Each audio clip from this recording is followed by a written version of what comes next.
Hola, soc Rafael Espanyol, soc del Morell, comarca del Tarragonès, i ens trobem amb els treballadors de terra d'Avellaners d'aquí al Morell. I des de fa uns anys soc el responsable de la fruita seca d'Unió de Pagesos. Ara fa un any que amb l'epidèmia no hem pogut tindre assemblees on canviar impressions i mirar cap on volem que tiri el nostre sector. Però nosaltres, des d'Unió de Pagesos, hem sigut treballant per poder mantindre en funcionament totes les finques de fruita seca del país, tant siguin d'ametller, d'avellaner com de garrofer.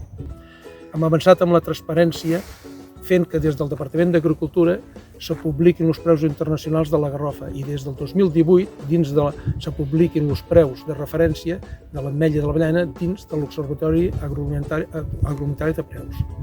També hem aconseguit ajuts directes i crèdits de liquiditat i de finançament durant 5 anys a cost zero, amb un any de carència per als productors professionals de l'avellana, que del 2018 van tenir una caiguda de producció per causes climàtiques i una baixada dels preus internacionals que van deixar el sector sobre mínims.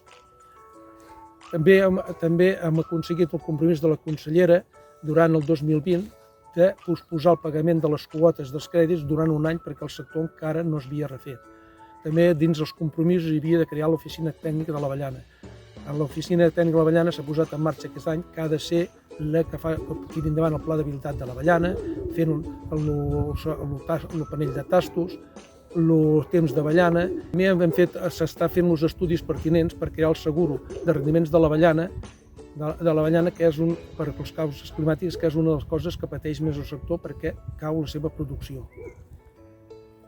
També amb l'ametlla hem donat informació, i fet formació i hem fet visites a camps amb pagesos de les plantacions intensives i superintensives de l'ametller, com el reg que es necessita en aquestes plantacions.